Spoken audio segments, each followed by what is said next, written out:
Salut à tous, je vous propose de nous retrouver chaque mois pour faire mon petit bilan personnel et subjectif du monde des comics. Au programme, un point sur mes lectures mensuelles avec la présentation un peu plus détaillée de mon coup de cœur du mois. Ensuite, nous aborderons les différentes choses que j'ai pu lire, voir ou entendre sur le net dans le domaine du comics au sens large. Ce sera ma Select Online. Avec toujours l'intention de vous présenter le meilleur de mon expérience du Comics World. Allez, c'est parti, en mode décontracté, on s'ouvre une mousse et on déroule le programme. Mes lectures comics. Au niveau kiosque VF, Rebirth oblige, j'ai acheté tous les DC sortis. Batman Rebirth, Justice League Rebirth, Suicide Squad Rebirth, et bien sûr, tous les récits complets sortis en mai et juin.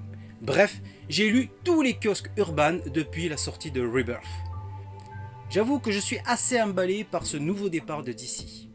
J'ai acheté également le gros pavé en librairie contenant tous les numéros 1 et je dois dire que je suis assez convaincu par la qualité de l'ensemble.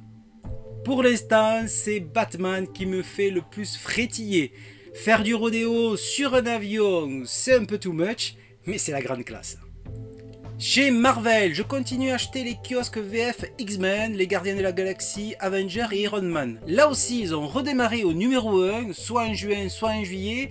En fait, de manière un peu artificielle, Panini a voulu lui aussi relancer sa franchise en profitant de la fin du crossover Civil War 2 et du début du tout nouveau event de la Maison des Idées, Uniman vs X-Men. Ouais, c'était pas forcément nécessaire. Passons. Parlons plutôt de ce tout nouveau crossover Marvel, qui, ma foi, n'est pas si mauvais. Je dirais même plus que je l'ai trouvé assez intéressant pour que, une fois le premier numéro lu en VF, j'ai fait la démarche d'aller lire la suite en VO. Et j'ai bien fait. La fin est plutôt intéressante et permet enfin de sortir de cette histoire de nuages ridicules. Je dois dire que je suis très tenté de continuer à lire les aventures des X-Men en VO, tant j'ai un peu l'impression de retrouver les X-Men tels que j'ai pu les aimer. Mais ne nous emballons pas, on est quand même assez loin de la qualité des X-Men historiques de Claremont et Byrne. Au niveau librairie, j'ai cassé la tirelire en juin dernier en achetant les 47 premiers volumes de la collection Eagle Moss DC Comics. J'ai donc de quoi lire pendant quelques temps. J'ai parcouru quelques volumes et j'ai relu avec plaisir Batman Silence, La Cour des Hiboux, La Tour de Babel et La Mort de Superman. Et c'est dans cette collection que j'ai trouvé mon coup de cœur du mois, Batman, la naissance du démon. Batman, la naissance du démon, Dennis O'Neil et Norm Breyfogle. Je n'avais jamais lu cette histoire de Batman parue en 1993 et qui raconte les origines de l'un des ennemis les plus intéressants du Chevalier Noir, Ra's al Ghul. Leader d'une organisation internationale du crime, Ra's a affronté Batman à de nombreuses reprises. Intelligent, machiavélique et cruel, il est l'un des seuls à connaître l'identité de Batman. Et il reconnaît volontiers les mérites et l'intelligence de son ennemi, au point de pousser sa fille Talia dans les bras de Bruce pour avoir un héritier digne de ce nom. Mais ce n'est pas le moment de parler de l'origine story de Damian Wayne. Penchons-nous plutôt sur celle de son grand-père, dans ce récit fabuleux qui nous amène dans une ambiance style Pays des Mille et Une Nuits, il y a 600 ans. Ra's est un médecin berbère marié avec Sora, une splendide jeune femme dont il est très épris. Passionné de science et d'occultisme, il fait des recherches qui l'amènent à découvrir le secret de l'immortalité, les fameux puits de Lazare. Aux ordres d'un sultan, le médecin va se servir de sa découverte pour guérir le fils du monarque tombé gravement malade. Sauvé mais psychologiquement perturbé, le prince devient complètement fou et tue la femme de Ra's.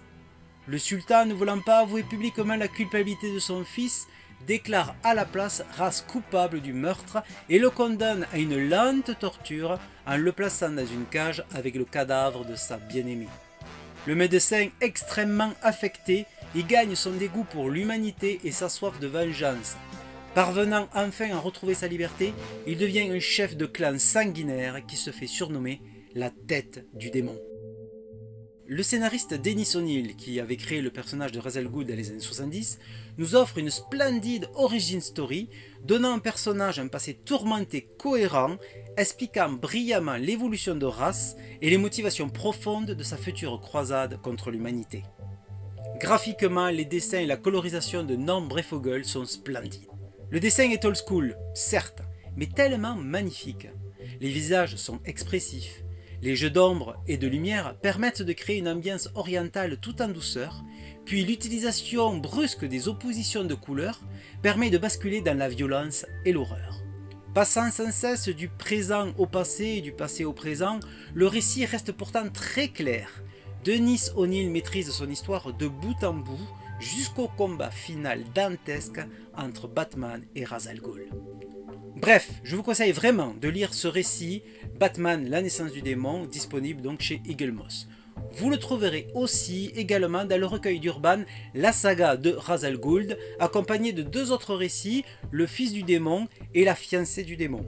Récits moins intéressants, mais quand même importants pour comprendre la mythologie de Ra's al Ghul.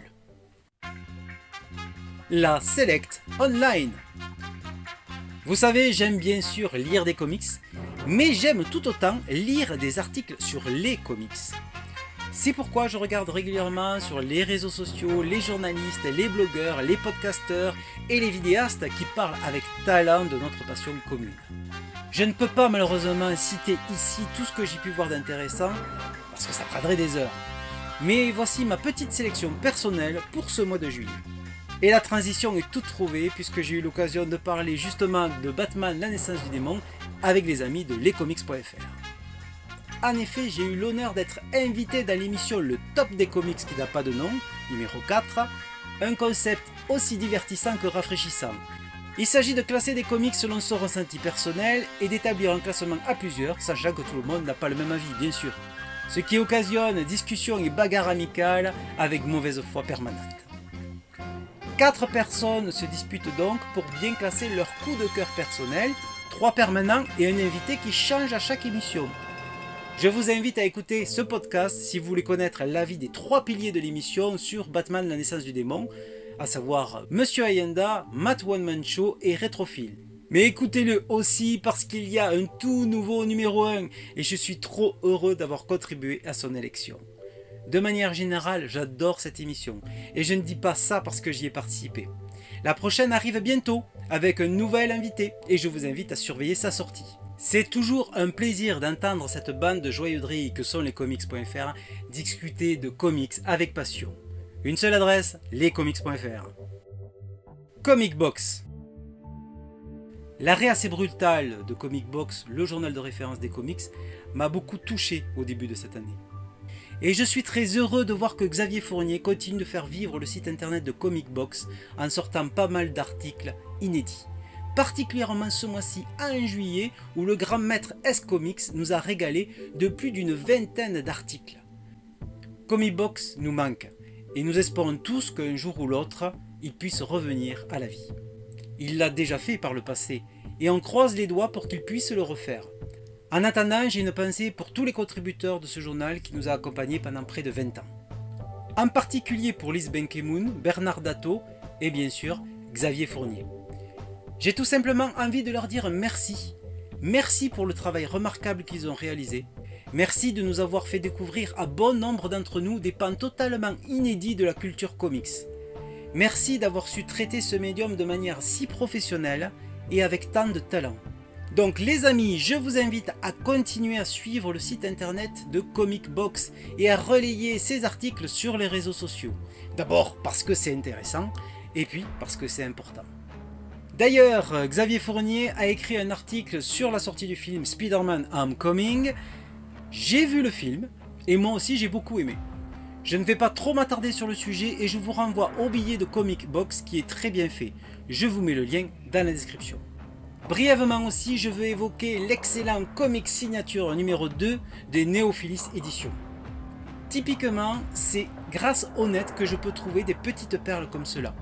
Grâce au partage des personnes que je follow, notamment Sonia Smith, j'ai découvert cet éditeur très intéressant. Mais nous y reviendrons parce que je n'ai pas encore terminé la lecture de cet ouvrage passionnant et je vous en parlerai plus longuement le mois prochain. Et voilà les amis, c'est la fin de cette vidéo, merci de l'avoir regardé en entier. N'oubliez pas de passer chaque mois sur ma chaîne pour voir ce petit vlog comics. Ciao ciao!